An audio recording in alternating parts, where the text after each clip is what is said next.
Soul land 3 के last part के and में हमने देखा कि अंतिम टीम युद्ध में तांग वुलन और युआन एन ये हुई आमने सामने टकराते हैं।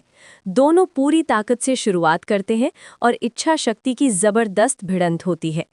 दोनों टीमों के साथी भी अपनी अपनी भूमिका निभाते हुए हमला और समर्थन शुरू कर देते हैं, जिससे पूरा अखाड़ा युद्ध के उफान में डूब जाता है।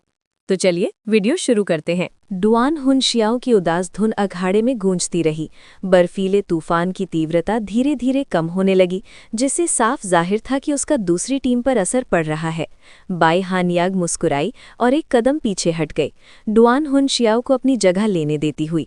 उसके हाथ में फूलों से लदी एक सुंदर शाखा प्रकट हुई। यही उसका मार्शल सोल था, चेरी ब्लॉसम। उसने उसे लहराते हुए घुमाया और पंखुड़ियां हवा में बिखर गई। वे उसके साथियों तक तैरती हुई पहुंची और उन पर टिकते ही एक कोमल प्रकाश छोड़ने लगी। तांग वुलन गलत था। उनके पास वास्तव में एक सपोर्ट टाइप सोल मास्टर था और वो थी बाई हानयांग। इस एक ही चाल ने दूसरी कक्षा की टीम की ताकत में जबरदस्त इजाफा कर दिया। अखाड़े के बिल्कुल केंद्र में दोनों कक्षा अध्यक्ष आमने सामने आ गए। एक जोरदार धमाका गूंजा, जमीन कांप उठी जब उनकी मुट्ठियां हवा में टकराईं। यूएनएन ये हुई ये देखकर स्तब्ध रह गई कि तांग वुलन की ताकत उसे पीछे धकेल रही थी। तांग वुलन की चारों ओर सुनहरी आभा भड़क उठी।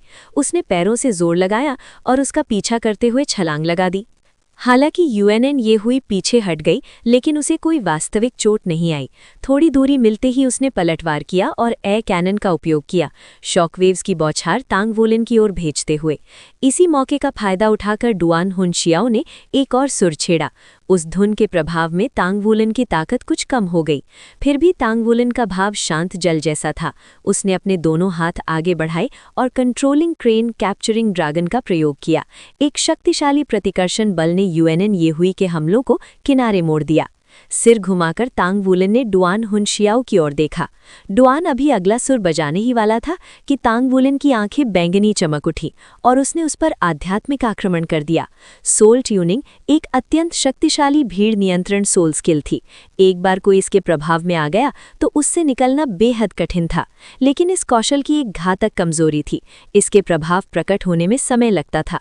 जैसे ही तांग वुलन ने इसे बाधित किया, बर्फीला तूफान फिर से अपनी प्रचंड ठंडक के साथ लौट आया और तेजी से पूरे युद्ध क्षेत्र को ढकने लगा। उसी क्षण ये शिंगमो पहली कक्षा की टीम तक पहुंचा। उसके ठीक पीछे हे शियाओपेंग और युए जिंगयू थे। तीनों ने मिलकर पहली कक्षा की टीम की संरचना को भेदने के लिए भाले जैसी अग्रिम पंक्ति बनाई। उन्होंने इस रणनीति का अभ्यास पहले ही कर लिया था। उनकी आपसी दूरी बिल्कुल सटीक थी। वे इतने पास थे कि जरूरत पड़ने पर एक दूसरे का समर्थन कर सके और फिर भी इतने दूर कि एक दूसरे में बाधा न डालें। पहली कक्षा की ओर से उनके सामने खड़ी थी केवल ये शिंगलान। ये शिंगलान ने अपनी तलवार उठाई और आगे की ओर वार किया। उसके माथे पर चमकता सुनहरा स्टार दमक उठा और तलवार की नोक से एक सुनहरी किरण निकल पड़ी। ये शिंगलान ने अपनी तलवार से उसका सामना किया। उसकी तलवार के पीछे प्रकाश की महीन रेखाएं बनती चली गईं। जैसे ही दोनों तलवारें टकराईं, मंच प्रकाश की बौछार में डूब गया। धातु के टकराने की तीखी करुण चीख हवा को चीरती हुई गूंज उठी। इस टकराव ने ये शिंगमो की तलवार को एक और उछाल दिया। ये शिंगलान की तलवार की नोक से 100 तारों जैसे प्रकाश तंतु फूट पड़े, उसे निगलने को आतुर। ये तो मार्शल सोल सप्रेशन है। ये एहसास होते ही ये शिंगमो हक्का बक्का रह गया, लेकिन वो असहाय नहीं रहा। उसकी स्टास एंड स्वॉर्ड चमक उठी और उसने अपनी तीसरी सोल स्किल का उपयोग किया। वो अपनी तलवार के साथ एक हो गया और पीछे हट गया। तारों की आभा उसके चारों ओर इकट्ठा हुई और आने वाले प्रकाश तंतुओं को दोनों ओर मोड़ दिया। कुछ तंतु हे शियाओपेंग की ओर भी बढ़े। उसने अपने हथौड़े को दोनों हाथों से पकड़ा और गदा की तरह घुमाकर एक ही बार में चकनाचूर कर दिया। उसके पास ही युए जिंगयू ने अपनी पवित्र तलवार से प्रहार किया। उसकी तलवार के 9 आफ्टर इमेजेस हवा में उभरे और अगले ही पल तारों के तंतु बिखर कर विलीन हो गए। बिना रुके वो ये शिंगलान की ओर बढ़ता रहा। जैसे ही युए जिंगयू ने उस पर वार किया, ये शिंगलान की पहली सोल रिंग चमक उठी। उसकी तलवार से तारों की रोशनी फूट पड़ी। ये सोल स्किल बिल्कुल वैसी ही थी जैसी ये शिंगमो ने अभी उपयोग की थी, बस कहीं अधिक उज्ज्वल। उसने तलवार घुमाकर उसका प्रहार का सामना किया। एक जोरदार धात्विक टंकार गूंज उठी। युए जिंगयू की तलवार आसानी से हटा दी गई। वो 2 कदम पीछे हटा, जबकि ये शिंगलान केवल 1 कदम पीछे गई। वे बराबरी पर थे। ये पहली कक्षा के दर्शक स्तब्ध रहकर इस दृश्य को देखते रह गए। यहाँ तक कि वू सिदोरा भी कुछ समझ नहीं पा रही थी। शुरू में ये लापरवाही लग रही थी कि तांग वुलन अपने साथियों की परवाह किए बिना आगे बढ़ गया, लेकिन ये शिंगलान ने साबित कर दिया कि वो मोर्चा संभालने के लिए पर्याप्त शक्तिशाली थी। वो अकेले 3 विरोधियों से भिड़ रही थी। तीनों दूसरी कक्षा के थे और या तो उनके पास 4 सोल रिंग्स थी या वे उसके बहुत करीब थे। फिर भी ये शिंगमो को पूरी तरह दबा दिया गया और युए ज़ेंग्यू को रोक दिया गया। इस मोड़ ने हे श्याओपेंग को पूरी तरह उलझन में डाल दिया। 3 शक्तिशाली विरोधियों का सामना करते हुए भी ये शिंगलान ने अपना आक्रमण जारी रखा। उसने तलवार को पीछे खींचा और दूसरी हाथ की उंगलियों के बीच इसकी नोक को थाम लिया। एक स्पष्ट युद्ध मुद्रा में उसका पैर फिसलता हुआ आगे बढ़ा और उसने तलवार से वार किया। तारों की रोशनी का एक टुकड़ा निकलकर सीधा ये शिंगमो की ओर बढ़ा जब तक वो जमीन पर उतर न पाता। वो अभी भी केवल अपनी पहली सोल स्किल का ही उपयोग कर रही थी। हवा में फंसा ये शिंगमो बच नहीं सकता था, लेकिन तभी कहीं से पवित्र प्रकाश की एक किरण आई और उस तारकीय प्रहार को रोक लिया। ये शिंगमो के चेहरे पर झेंप की झलक दिखी। वो जानता था कि उसे बचा लिया गया है। इसी क्षण हे श्याओपेंग ये शिंगलान तक पहुंच गया। उसने हथौड़ा उठाया और अपनी पहली सोल स्किल ट्रेमर बर्स्ट का प्रयोग किया। विस्फोटों की एक श्रृंखला गूंज उठी, 3 मीटर के दायरे में सब कुछ निगलते हुए। हे श्याओपेंग का 8 पेटल प्लम हैमर कोई साधारण मार्शल सोल नहीं था, उसमें स्थान तत्व की हल्की झलक थी। फिर भी ये शिंगलान ने कोई भय नहीं दिखाया। उसकी दूसरी सोल रिंग चमक उठी। तलवार के एक ही वार में तारों का जाल प्रकट हुआ, इतना विशाल कि उसने हे श्याओपेंग और युए ज़ेंग्यू दोनों को अपनी चपेट में ले लिया। केवल 3 विरोधियों के सामने वो पीछे हटने वाली नहीं थी। उसी समय बर्फीला तूफान और भी शक्तिशाली होता गया। उसकी ठंडी हवाएं दूसरी कक्षा की टीम के हर सदस्य को चुभते खंजरों की तरह काट रही थी। यहाँ तक कि दर्शकों में बैठे मंच के सबसे नजदीक वाले छात्र भी तापमान में आई गिरावट को साफ महसूस कर सकते थे। मंच के केंद्र में तांग वुलन और यूएनएन येहुई फिर से भिड़े। ऊर्जा के टकराव से पूरा अखाड़ा कांप उठा। इस आदान प्रदान ने दोनों को पीछे धकेल दिया।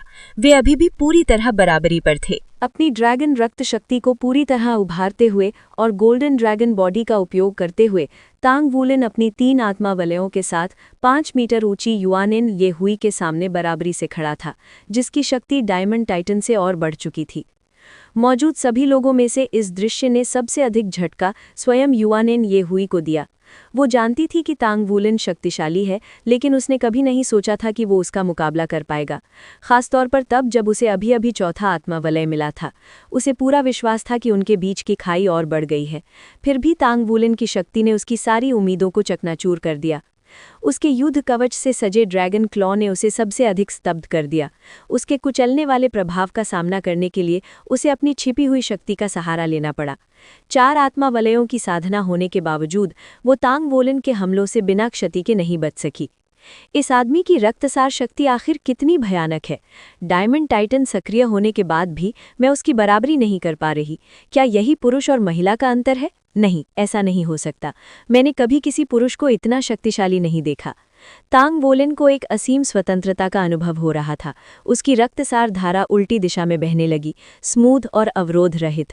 उसका पूरा शरीर मानो आग की लपटों में घिरा हो, शक्ति से दहक रहा था।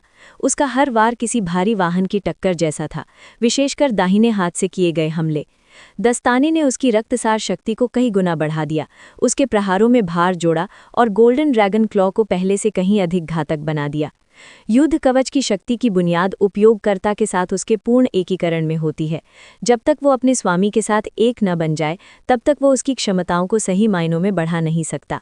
इसके बाद निरंतर पोषण और अनुकूलता बढ़ने के साथ युद्ध कवच उपयोगकर्ता के साथ साथ विकसित होता है। हालांकि तांग वुलन ने ये दस्ताना स्वयं नहीं बनाया था, लेकिन जिस स्टार सिल्वर से ये बना था उसे उसने स्वयं फोर्ज किया था, इसलिए इसकी संगतता असाधारण थी। उसकी रक्तसार शक्ति पहले ही सामान्य से कहीं अधिक थी और दस्ताने के साथ वो नई ऊंचाइयों पर पहुंच गई। दस्ताना उसके गोल्डन ड्रैगन किंग रक्तवंश के साथ पूरी तरह एकीकृत हो गया था और कुछ दिनों के अनुकूलन के बाद इसने उस रक्तवंश को भी और अधिक शक्तिशाली बना दिया। भले ही वो उस क्षण युआनेन येहुई को पराजित न कर सके, लेकिन उसे आसानी से उलझाए रख सकता था। युआनेन येहुई की दृष्टि तीक्ष्ण हो गई। उसका पहला आत्मा वलय चमका और उसने तीसरे के साथ बदलते हुए टाइटन स्ट्रेंथ सक्रिय किया। उसका विशाल शरीर और भी ठोस प्रतीत होने लगा और एक अजेय आभा उसके चारों ओर घनी हो गई। वो स्वभाव से सीधी साधी थी, इसलिए तांग वुलन की शक्ति के सामने कमजोरी दिखाने से उसने इनकार कर दिया। दोनों फिर से भिड़े। उनके मुक्कों की टक्कर से मंच कांप उठा। इस बार तांग वुलिन पीछे रह गया। वो 8 कदम पीछे हटा, जबकि युआनेन येहुई केवल 3 कदम पीछे गई। यहीं युद्ध कवच की महानता स्पष्ट हुई। दस्ताने से फूटी तारों सी रोशनी ने अधिकांश आघात को सोख लिया। उसके ड्रैगन क्लॉ की मजबूती को देखते हुए उसे लगभग कोई वास्तविक चोट नहीं आई, बस बांह में हल्का सा दर्द था। उसने हाथ को पेट के सामने रखा।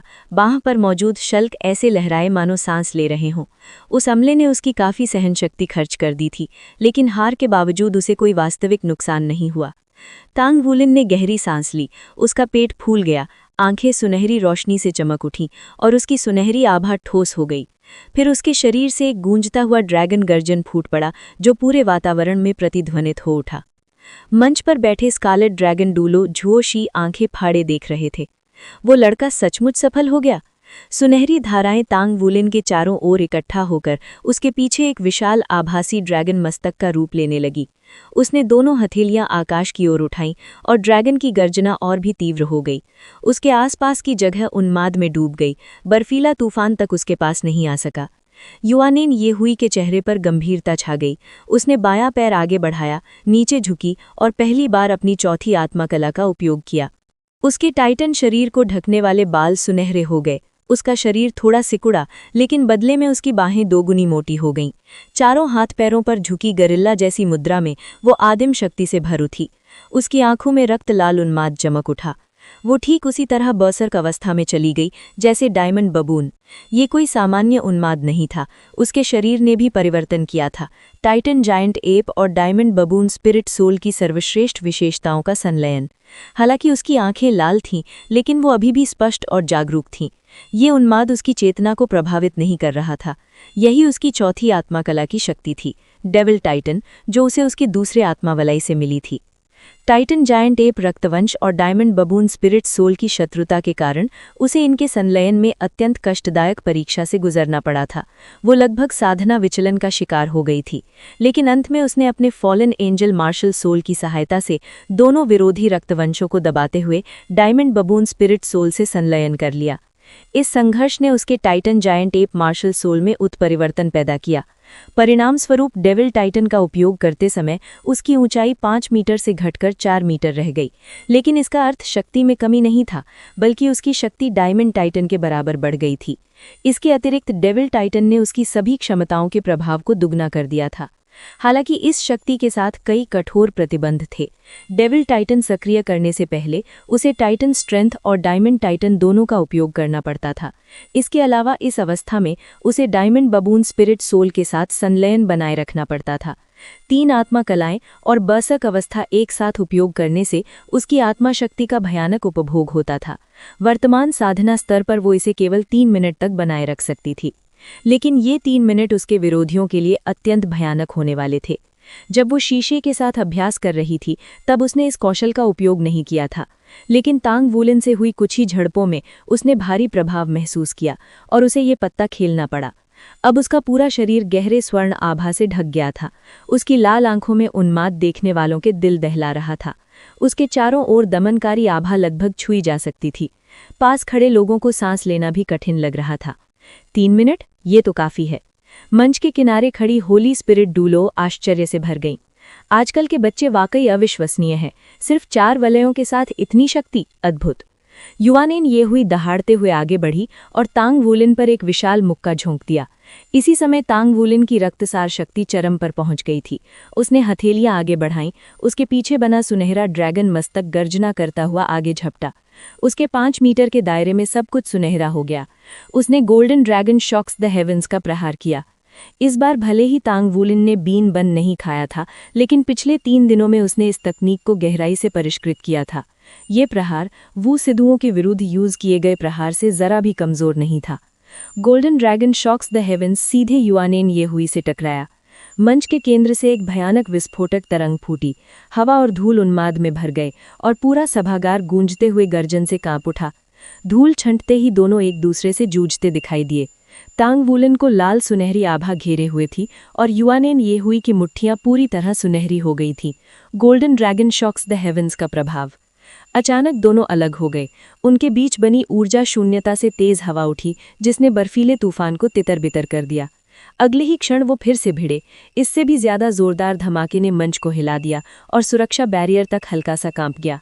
इस टक्कर में तांग वुलिन पीछे उड़ गया, बैरियर से टकराया और जमीन पर गिर पड़ा। दूसरी ओर युवानेन ये हुई अपनी जगह टिकी रही, लेकिन उसकी आभा कुछ कमजोर हो गई। उसकी दाहिनी मुट्ठी पर 5 खून की लकीरें थीं और दाहिनी बाह ढीली लटक रही थी। चोटों के बावजूद युवानेन ये हुई ने हमला जारी रखा। उसने बाईं मुट्ठी उठाई और एयर कैनन से बर्फीले तूफान के केंद्र पर वार किया। युवानेन ये हुई कितनी भयानक शक्तिशाली है। सभी दर्शक छात्र सांस रोके हुए थे। वू सिद्धुओं जो अपनी शक्ति पर बहुत भरोसा रखती थी, मुट्ठियां कस ली। क्या मैं युवानेन ये हुई का सामना कर सकती हूँ? हेल वाइट टाइगर का उपयोग करने पर भी मैं उसके सामने 1 मिनट से ज्यादा नहीं टिक पाऊंगी। उसका ये आत्मा कौशल बहुत ही दमनकारी है, मेरे हेल वाइट टाइगर से भी अधिक शक्तिशाली है। तांग वुलिन के उस हमले से मैं हार गई थी, लेकिन उसके पास अभी भी ताकत बची हुई है। युवानेन ये हुई के मुक्के से निकली वायु तरंग इस बार रंगहीन नहीं थी, वो फीकी सुनहरी थी। उसने आसानी से बर्फीले तूफान को चीर दिया। वो समझती थी कि तांग वुलिन की टीम में दूसरा सबसे शक्तिशाली व्यक्ति गु युए है। तांग वुलिन लड़ पाए या नहीं, ये अलग बात थी, लेकिन जब तक गु युए खड़ी थी, विजय सुनिश्चित नहीं थी। हालांकि उसकी दाहिनी बाह पूरी तरह नष्ट नहीं हुई थी, लेकिन तांग वुलिन के ड्रैगन क्लॉ का कुचलने वाला प्रभाव क्षण भर के लिए सक्रिय हुआ था और उसे गंभीर चोट पहुंचा गया था। अब उसकी डेविल टाइटन अवस्था में केवल 1 मिनट शेष था। उसे उसी 1 मिनट में अपनी टीम की विजय सुनिश्चित करनी थी। तांग वुलिन और युआनएन येहुई की भिड़ंत ने क्षण भर के लिए गु युए के बर्फीले तूफान में एक बड़ा खालिस्तान बना दिया। उससे उठी तीव्र सदमे की तरंगों ने दोनों टीमों की गतिविधियों को बाधित कर दिया।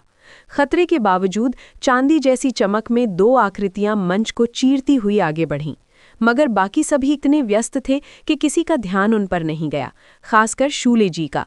वो अपने साथियों की आत्मा शक्ति बनाए रखने के लिए एक के बाद एक बन फेंक रहा था और साथ ही गु युए तथा शू शियाओ यान की रक्षा भी कर रहा था।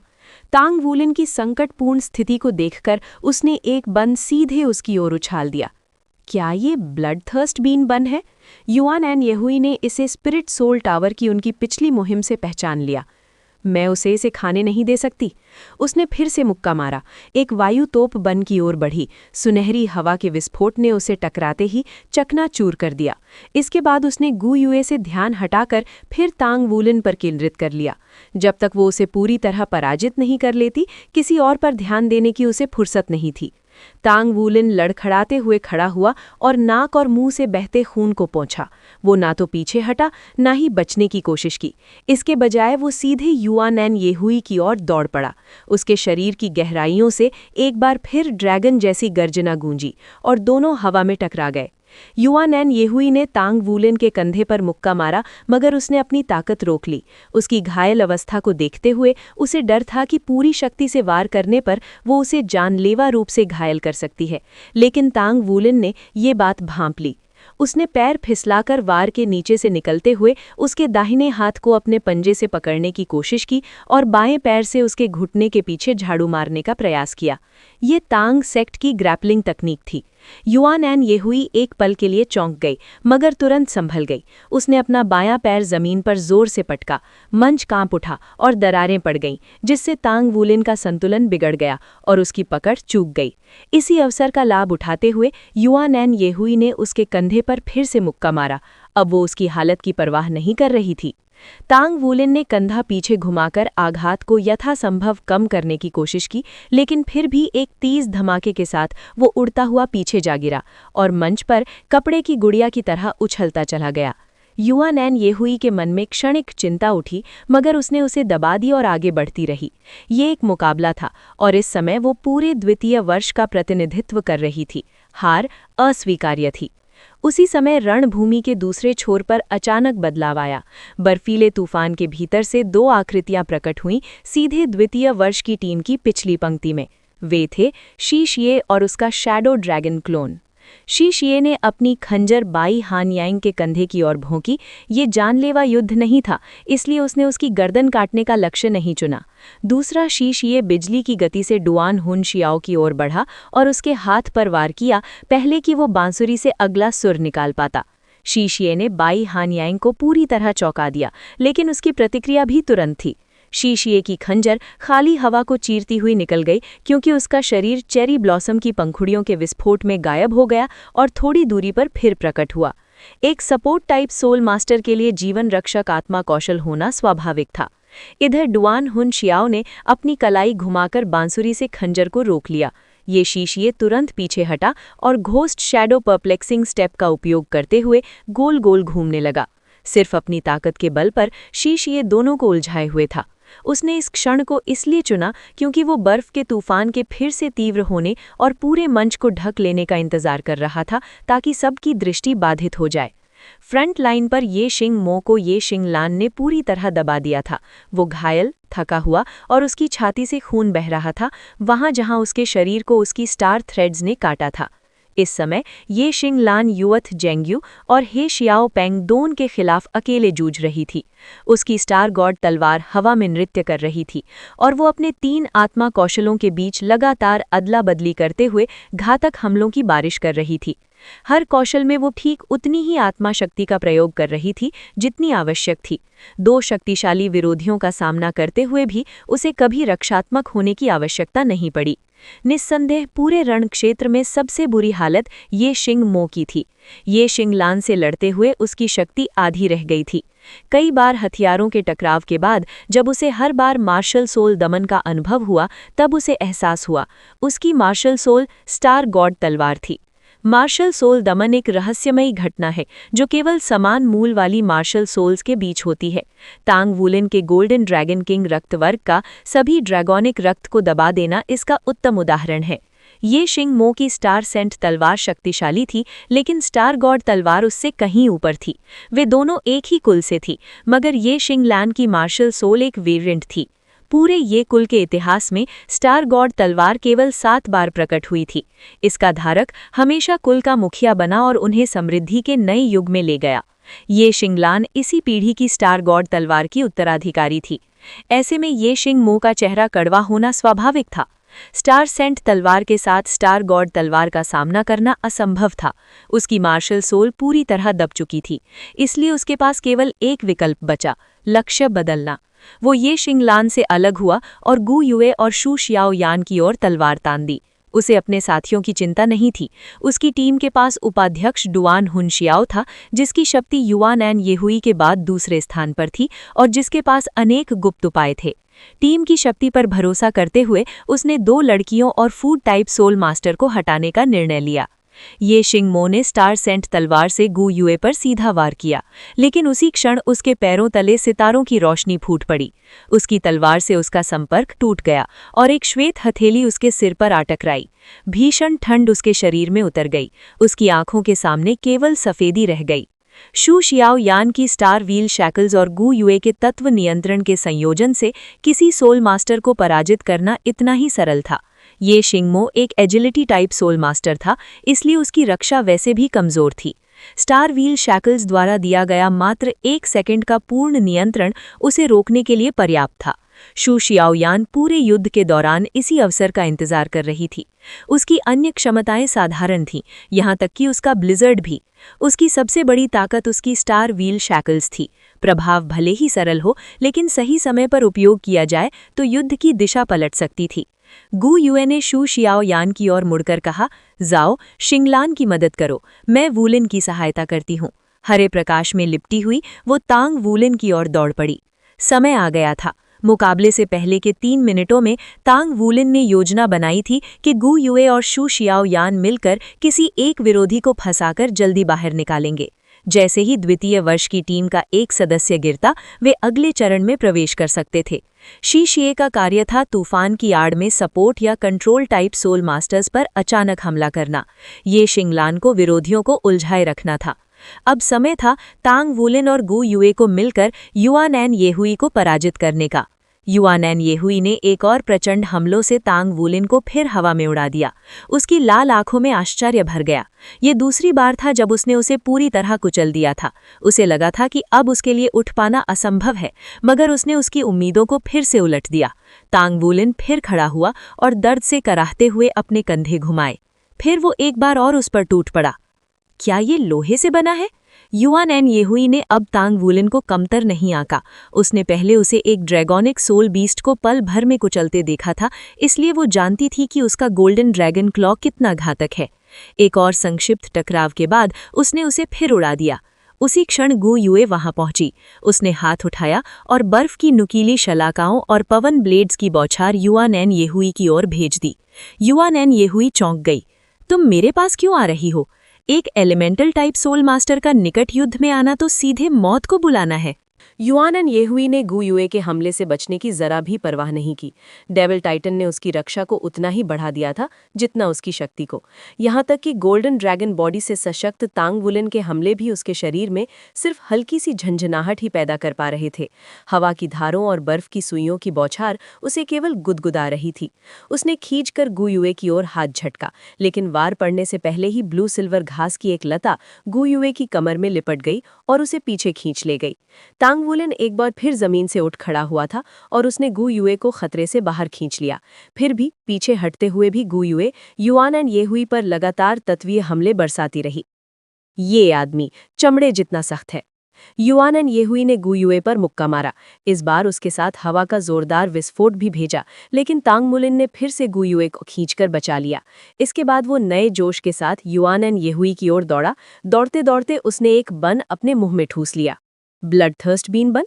युआनएन येहुई ने उसे तुरंत पहचान लिया, तो इसी वजह से वो वहां गई थी। वो बीन बन पहुंचाने गई थी। युआनएन येहुई जानती थी कि डेविल टाइटन ज्यादा देर तक नहीं टिकेगा। वो पहले ही तांग वुलिन को हराने में मुश्किल महसूस कर रही थी और अब उसके पास ब्लडथर्स्ट बीन बन भी आ गया था। अगर उसने अभी उसे खत्म नहीं किया तो जीतना असंभव हो जाएगा। ब्लडथर्स्ट का असर उसकी रूपांतरण अवधि से कहीं ज्यादा देर तक रहेगा। मैं चीजों को उसके मुताबिक नहीं चलने दे सकती। उसने मन कड़ा किया। उसकी आंखों में दृढ़ निश्चय चमक उठा। उसने अपनी भारी भरकम मांसल बाहें उठाईं और जोर से मंच पर दे मारी। जमीन कांप उठी। भूकंपीय लहर चारों ओर फैल गई और तांग वुलिन तथा गु युए दोनों हवा में उछल गए। युआनएन येहुई ने तुरंत हमला जारी रखा। वो बिजली की रफ्तार से दोनों की ओर कूदी और अपनी मुट्ठियां उन पर दे मारी। तांग वुलिन ने अभी अभी बीन बन निगला ही था कि झटके ने उसे हवा में उछाल दिया। बन का असर अभी पूरी तरह शुरू भी नहीं हुआ था, लेकिन उसी संकट की घड़ी में सबसे अप्रत्याशित घटना घटी। चांदी सी चमक के साथ तांग वुलिन पल भर में गु युए के पास टेलीपोर्ट हो गया। गु युए ने एक बाह उसकी कमर के चारों ओर लपेटी और दूसरी हथेली आगे बढ़ाकर युआनएन येहुई की मुट्ठियों से टकराई। केवल बेहद पैनी नजर वाले लोग ही देख सके कि उसकी हथेली के युआनएन येहुई की मुट्ठियों से टकराने से ठीक पहले उसमें इंद्रधनुषी ऊर्जा की एक चमक उभरी थी। वो स्थान, प्रकाश, जल, अग्नि और पृथ्वी से बना एक भंवर था। अगले ही क्षण युआनएन की मुट्ठियां उस हथेली से टकराईं और गु युए तथा तांग वुलिन घूमते हुए पीछे की ओर जा गिरे। उड़ते हुए तांग वुलिन ने अनायास ही अपना शरीर गु युए के चारों ओर लपेट लिया, लेकिन इस टकराव से युआनएन येहुई भी सुरक्षित नहीं रही। तत्वों का वो भंवर उसकी बाहों से चिपक गया और फैलने लगा, जिससे उसके पूरे शरीर में सिहरन दौड़ गई। Elemental chaos. होली स्पिरिट डुलुओं ने आंखें फैलाकर कहा। ऊपर मंच पर बैठे सभी टाइटल डुलुओ अपनी सीटों के किनारे तक झुकाए। सोने जैसी चमक वाला एक छोटा नाग प्रकट हुआ, जिसने तांग वुलिन तथा गु युए को लपेट लिया और उनकी लैंडिंग को नर्म कर दिया। उसने टकराव की शक्ति सूख ली, जिससे जमीन पर उतरते समय तांग वुलिन अपने पैरों पर खड़ा रह सका। गु युए को बाहों में लिए हुए भी वो बस कुछ कदम ही लड़खड़ाया। रुकते ही तांग वुलिन के मुंह से खून की एक धार निकली। युआनएन येहुई के साथ लगातार भिड़ंत ने उसके शरीर को बुरी तरह झकझोर दिया था। ब्लड थर्स्ट खाने के बाद भी उसका शरीर भारी लग रहा था। कैसी हालत है? गु युए ने पूछा। तांग वुलिन ने सिर हिलाया। मैं ठीक हूँ। ब्लड थर्स्ट का असर शुरू हो रहा है। ठीक है, जाओ शिंगलान की मदद करो, यहाँ मैं संभाल लूंगी। ठीक है। तांग वुलिन ने 2 गहरी सांसें लीं और फिर ये शिंगलान की ओर दौड़ पड़ा। जब वे दोनों बात कर रहे थे तब युआनएन येहुई अपने हाथों को बेतहाशा झटक रही थी ताकि भंवर के असर से छुटकारा पा सके। आखिरकार उसने अपने ऊपर चिपके 5 तत्वों को बिखेर दिया, लेकिन तब तक उसकी बाहों के बाल बुरी तरह झुलस चुके थे। निर्णायक प्रहार करने की जिद में उसने अपने टूटे हुए दाहिने हाथ का भी इस्तेमाल किया। टूटी हड्डियों को केवल इच्छा शक्ति से हिलाते हुए उसकी ताकत कम होती जा रही थी। डेविल टाइटन का असर खत्म हो रहा था। गु युए ने युआनएन येहुई की ओर एक कदम बढ़ाया। जैसे ही उसकी पैर की उंगलियां जमीन को छुईं, वो चांदी सी चमक के साथ गायब हो गई और अगले ही पल सीधे युआनएन येहुई के सामने प्रकट हो गई। उसके चेहरे पर कोई भाव नहीं था। उसने शांत भाव से हथेली उठाई और युआनएन येहुई की ओर धकेल दी। लाल, पीली और नीली ऊर्जाएं उस हथेली को ढक रही थीं। करीबी लड़ाई? युआनएन येहुई ने सहज रूप से मुक्के से जवाब दिया, लेकिन गु युए फिर से चांदी सी चमक में गायब हो गई। पलक झपकते ही वो युआनएन येहुई के बगल में प्रकट हुई। उसकी त्रितत्वीय हथेली युआनएन येहुई से टकराई और घूमती हुई तत्वीय ऊर्जाएं जोरदार विस्फोट के साथ फट पड़ी। युआनएन येहुई के विशाल शरीर में भरी ताकत के बावजूद ये वार उसे पीछे की ओर लड़खड़ाते हुए धकेल गया। इसके बाद जो हुआ उसने सबको स्तब्ध कर दिया। गु युए लगातार युआनएन येहुई के चारों ओर टेलीपोर्ट करती रही, हर मुक्के से आखिरी पल में बचती, फिर त्रितत्वीय हथेली से पलटवार करती और फिर से गायब हो जाती। अगर युआनएन येहुई जमीन पर प्रहार कर झटका की लहर पैदा करती तो गु युए ऊपर से वार करती। वो एक प्रेत की तरह थी, पकड़ में ही नहीं आ रही थी। दूसरी कक्षा के दर्शक छात्र हक्के बक्के रह गए। पहली कक्षा में ऐसा भी कोई है? पहले ये चौंकाने वाला था कि तांग वुलिन युआनएन येहुई से बराबरी की टक्कर ले पा रहा था और अब गु युए इस अजीबोगरीब लड़ाई शैली से उसके साथ खेलती दिख रही थी। स्थानिक नियंत्रण में निपुण लुओ गुइक्शिंग तक अपनी आंखों पर यकीन नहीं कर पा रहा था। गु युए कितनी बड़ी शक्तिशाली है, वो बिना रुके टेलीपोर्ट कर रही है। उसकी आध्यात्मिक शक्ति तो अपार होगी, और ये त्रितत्वीय हथेली प्रहार वो इतनी तेजी से कैसे कर पा रही है? उसने पहले ऐसा कुछ नहीं दिखाया। चयन टूर्नामेंट में भी उसकी शक्ति समझ के दायरे में ही थी। क्या यही उसकी असली ताकत है? अचानक मंच के दूसरे छोर से दो जोरदार धमाके सुनाई दिए, एक के बाद एक। पहला धमाका हे शियाओपेंग से आया, जिसे तारों जैसी रोशनी के धागों के विस्फोट की बौछार ने पीछे उड़ा दिया था। शू शियाओयान ने उसे स्टार व्हील शैकल से जकड़ लिया था। ये शिंगलान ने इस मौके का फायदा उठाया और तारों के धागों की झड़ी लगा दी। एक पल बाद सफेद रोशनी उसे ढक ली और वो गायब हो गई। ये शिंगलान के दो बचे हुए प्रतिद्वंदियों में से एक पराजित हो चुका था। अगले ही क्षण दूसरा प्रतिद्वंदी युए झेंगयू उग्र ताकत से आगे बढ़ा। उसकी दीप्तिमान तलवार पवित्र ज्वाला से भड़क उठी और उसने उसे अजीत कोण से ये शिंगलान की स्टार गॉड स्वॉर्ड पर दे मारी। ये शिंगलान ने वार का सामना करने के लिए शरीर मोड़ा और पूरी रक्षा की कोशिश की, लेकिन फिर भी वो उड़कर दूर जा घिरी। उसका शरीर पवित्र अग्नि में घिर गया। सफेद रोशनी ने उसे ढक लिया और वो मंच से बाहर हो गई, पराजित। उसी समय तांग वुलिन उस हिस्से में पहुंचा। उसने उस जगह की ओर देखा जहां ये शिंगलान खड़ी थी और दांत पीसकर बोला, ओह शिंगलान, तुम बहुत ज्यादा घमंडी हो। अपनी ताकत के साथ ये शिंगलान को तांग वुलिन के पहुंचने तक आसानी से समय खींच लेना चाहिए था, लेकिन अपने घमंड में उसने निर्णायक लड़ाई छेड़ दी। उसने हमला किया और हे शियाओपेंग को गिरा दिया। ऐसा करते हुए उसने खुद को युए झेंगयू के लिए खुला छोड़ दिया। हालांकि वो अंत में उसकी तलवार से हार गई, लेकिन 1 बनाम 2 की स्थिति में उसने एक प्रतिद्वंदी को गिरा दिया और दूसरे को थका दिया। उसने अपनी शक्ति पहले ही साबित कर दी थी। दर्शकों में बैठे पहली और दूसरी कक्षा के छात्र सांस रोके देख रहे थे। पहली कक्षा की ओर से ये शिंगलान बाहर हो चुकी थी। दूसरी कक्षा ने ये शिंगशमो और हे शियाओपेंग को दोनों को खो दिया था। अब पहली कक्षा के पास बढ़त थी। अब ये 5 बनाम 4 था। ये शिंगलान को पराजित करने के बाद युए झेंगयू ने स्थिति का आकलन किया। उसने तुरंत महसूस किया कि उसकी टीम नुकसान में है और बिना देर किए कार्रवाई की।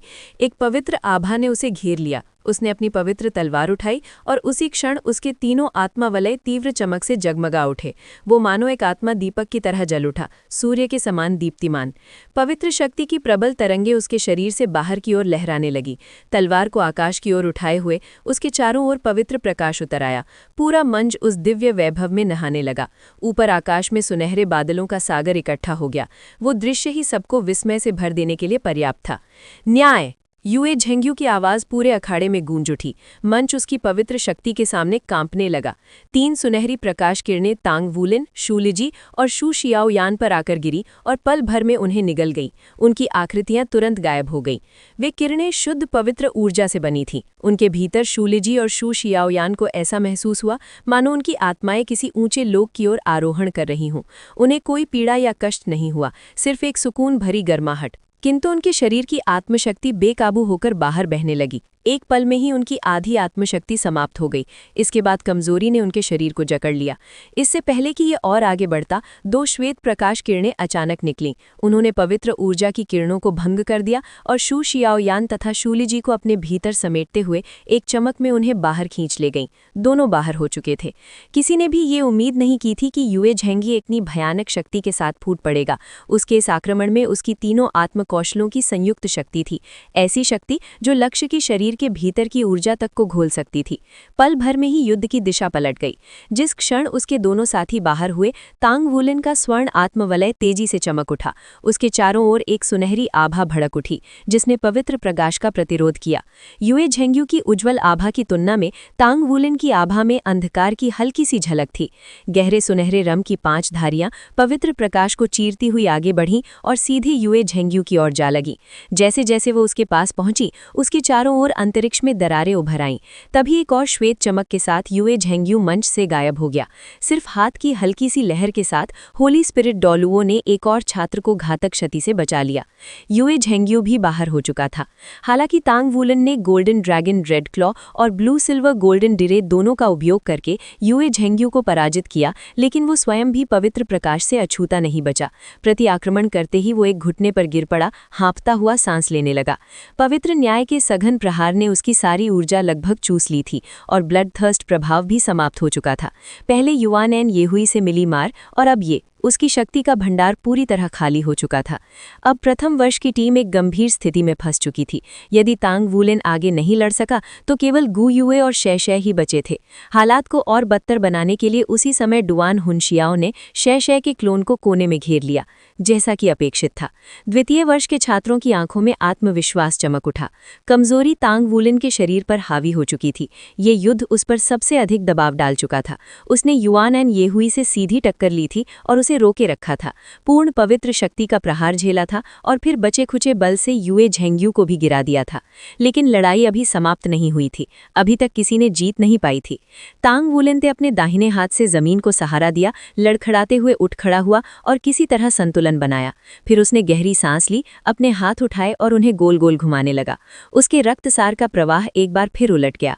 उसी समय गु युए और युआनएन येहुई के बीच की भिड़ंत अपने चरण पर पहुंच गई। गु युए किसी प्रेत की तरह नाच रही थी। उसकी आकृति युआनएन येहुई के चारों ओर प्रकट और गायब हो रही थी। हर बार उसके प्रकट होने के साथ ही त्रितत्वीय पहाड़ का प्रहार आता। अपनी सारी शक्ति के बावजूद युआनएन येहुई केवल निष्क्रिय रूप से रक्षा कर पा रही थी। जैसे जैसे डेविल टाइटन की अवधि समाप्त होने की ओर बढ़ी, उसका चेहरा गहरा होता गया और भौहें सिकुड़ने लगी। उसने इस मुकाबले में कभी भी अपने फॉलन एंजल मार्शल सोल का उपयोग करने पर विचार नहीं किया था। ये उसका गुप्त हथियार था जिसे बहुत कम लोग जानते थे। यदि वो उसका प्रयोग करती तो उसका वास्तविक लिंग उजागर हो जाता। लेकिन गु युए की शक्ति उसकी कल्पना से कहीं अधिक थी। वो तो एक दूर मार करने वाली आत्मा मास्टर होनी चाहिए थी। फिर वो तत्वों को संकुचित कर नजदीकी युद्ध में कैसे उपयोग कर पा रही थी। यद्यपि डेविल टाइटन ने उसकी रक्षा को अत्यंत उच्च स्तर तक पहुंचा दिया था, फिर भी युआनएन येहुई को हर प्रहार के बाद अपने शरीर में आत्मशक्ति प्रवाहित कर तात्विक ऊर्जा को निष्कासित करना पड़ता था। वे तात्विक शक्तियां उसके शरीर पर जमा होती जा रही थीं और आपस में मिलकर और भी घातक प्रभाव उत्पन्न कर रही थीं। यदि युआनएन येहुई अपने चरम स्तर पर होती तो उसे गु युए से कोई भय नहीं होता। वो बस एक व्यापक क्षेत्र वाला हमला करके उसे दूर हटा सकती थी। टेलीपोर्टेशन निसंदेह एक शक्तिशाली क्षमता थी, लेकिन एक पूर्ण शक्ति वाला मुक्का ही स्थान में ऐसा व्यवधान उत्पन्न कर सकता था कि गु युए का इधर उधर टेलीपोर्ट करना असंभव हो जाता। दुर्भाग्य से डेविल टाइटन का प्रभाव अब समाप्त होने वाला था। उसकी शक्ति तेजी से गिर रही थी। वो अधिक देर तक टिक नहीं सकती थी, ना ही वो अपने टाइटन जायंट रूप में बना रह सकती थी। उसकी आत्मशक्ति लगभग समाप्त हो चुकी थी। यदि वो फॉलन एंजल मार्शल सोल में बदलती भी तो उसकी युद्ध क्षमता में भारी गिरावट आती। मैं क्या करूं? इसी क्षण एक तीखी और मधुर ध्वनि हवा को चीरती हुई गूंज उठी। युद्ध भूमि के दूसरे छोर पर 2 आकृतियां लड़खड़ाती हुई पीछे हटी और एक में विलीन हो गई। शय डगमगाया और लगभग गिर पड़ा। वो डुआन हुनशियाओ के हमले से बचाव करने में असमर्थ था। डुआन हुनशियाओ की आंखों में बर्फ सी ठंडक थी। अपनी टीम का नियंत्रण प्रकार आत्मा मास्टर होने के बावजूद वो शत्रु के फुर्तीले आत्मा मास्टर को अपने साथी पर हमला करने से नहीं रोक सका था। उसे गहरा अपमान महसूस हो रहा था। उसका अपना अभिमान था और युआनएन येहुई ही एकमात्र व्यक्ति थी जिसे वो अपने वर्ग में सम्मान देता था। शे ने अपने अचानक हमले से बाई हनाइंग और डुआन हुनशियाओ को अव्यवस्थित कर दिया, फिर अपने क्लोन के साथ मिलकर उन्हें उलझाए रखा। लेकिन अब उसका क्लोन समाप्त हो चुका था और उसके पास दूसरा बुलाने जितनी आत्मशक्ति नहीं बची थी। डुआन हुनशियाओ ने इस अवसर को हाथ से नहीं जाने दिया। उसका तीसरा आत्मवलय चमका और उसने अपनी बांसुरी में फूंक मारी। एक तीखी चीख हवा में गूंज उठी और एक अशुभ आभा शे को घेरने लगी। ये उसका तीसरा आत्म कौशल था, डेथ सॉन्ग, एक साउंड वेव हमला जो लक्ष्य के मन को भी प्रभावित करता था।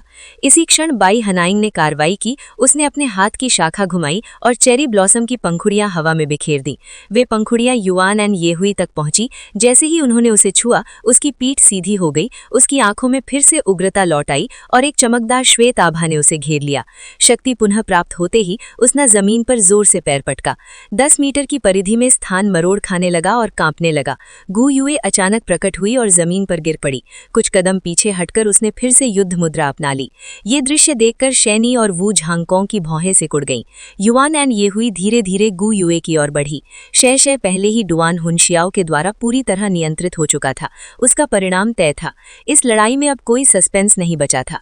बाई हनाइंग की चेरी ब्लॉसम पंखुड़ियां उसके और युआनएन येहुई के बीच एक सेतु की तरह थीं। युआनएन येहुई की पीठ को निहारते हुए उसके होठों पर एक मीठी मुस्कान उभर आई। ये आत्मकौशल लवर्स ब्रिज कहलाता था। एक बार बनने पर यह उपयोगकर्ता और लक्ष्य के आत्मशक्ति भंडार को जोड़ देता था। इस संबंध के माध्यम से बाई हनाइंग अपनी आत्मशक्ति युआनएन येहुई में प्रवाहित कर सकती थी। एक सोल एल्डर के आत्मशक्ति भंडार तक पहुंच मिलने पर युआनएन येहुई का अपने टाइटन जायंट रूप में लड़ पाना स्वाभाविक ही था। आज की लड़ाई आश्चर्यों से भरी हुई थी। तांग वुलिन की योजनाओं और ये शिंगलान की शक्ति के कारण प्रथम वर्ष की टीम ये शिंग मो और हे शियाओपेंग को बाहर करने में सफल रही थी। लेकिन उन्होंने ये नहीं सोचा था कि युए झेंग्यू इतनी प्रचंड शक्ति के साथ फूट पड़ेगा। शू शियाओयान और शू लीजी पल भर में बाहर हो चुके थे। यद्यपि तांग वुलिन ने तुरंत बाद युए झेंग्यू को भी गिरा दिया, लेकिन उनकी सप्लाई लाइन पहले ही कट चुकी थी। इसके बाद प्रथम वर्ष की टीम की स्थिति और भी खराब होती चली गई, जबकि द्वितीय वर्ष की टीम के पास अभी भी युआनएन येहुई, 4 वलय वाला डुआन हुनशियाओ और सहायक प्रकार की बाई हनाइंग मौजूद थीं। स्पष्ट था कि जीत किसकी होगी। एक अजगर की गर्जना मंच पर गूंज उठी। तांग वुलिन का शरीर सुनहरी चमक से भर गया और वो गु युई के पास आकर खड़ा हो गया। दोनों कंधे से कंधा मिलाकर खड़े थे। तभी एक श्वेत चमक के साथ शे युद्ध भूमि से गायब हो गया और अगले क्षण होली स्पिरिट डोलुओ के पास प्रकट हुआ। वो अब डेथ सॉन्ग को और अधिक सहन नहीं कर सकता था। डुआन हुनशियाओ ने तांग वुलिन और गु युए की ओर रुख किया। अब स्थिति 2 बनाम 3 की थी। यदि तांग वुलिन पूरी तरह स्वस्थ होता तो शायद अभी भी कुछ आशा थी, लेकिन ब्लड थर्स्ट प्रभाव समाप्त होने के कारण वो कमजोर अवस्था में था। उसकी सुनहरी आभा पहले जैसी भव्य नहीं रही थी। केवल वही और गु युए बचे थे। जीत की कोई उम्मीद नहीं थी। युआनएन येहुई ने रुककर सीधे तांग वुलिन की आंखों में देखा। आत्मसमर्पण कर दो। हारने पर भी वे पर्याप्त गौरव अर्जित कर चुके थे। श्रेक एकेडमी में कक्षाओं के बीच 3 वर्ष का अंतर था और 3 वर्षों में बनने वाली शक्ति का अंतर स्वर्ग और धरती जितना था। लेकिन तांग वुलिन यहाँ हार नहीं मान सकता था। उसकी दृष्टि में आज उसकी सामान्य शांति नहीं थी। उसमें अभी भी प्रज्वलित दृढ़ संकल्प जल रहा था, इतना उज्जवल कि उसकी आंखें मानो अग्निगोलों की तरह चमक रही थीं। वो सिर ऊंचा किए आगे बढ़ा। हर कदम के साथ अजगर की गर्जना और भी तीव्र होती जा रही थी। वो गु युए से कुछ दूरी पर आकर रुका। वो उसे टकटकी लगाए निहारती रही। उसके चौड़े कंधों ने उसकी दृष्टि को पूरी तरह भर दिया। डुआन हुनशियाओ ने अपनी बांसुरी फिर से होठों तक उठाई। आंखों में ठंडी चमक लिए उसने गहरी सांस ली और फूंक मारने की तैयारी की। यदि तांग वुलिन और गु युए ने आत्मसमर्पण नहीं किया तो वो तुरंत आक्रमण कर देता। युआनएन येहुई ने आह भरी। युद्ध में प्रतिद्वंदी को पराजित करना सम्मान का प्रतीक होता है। मुझे ये नहीं कहना चाहिए था। तांग वुलिन मुस्कुराया। उसने धीरे धीरे अपना ड्रैगन क्लॉ उठाया और अपने शरीर की अंतिम बची हुई शक्ति को निचोड़कर अपने स्वर्ण आत्मवलय को एक बार फिर प्रचंड चमक में जला दिया।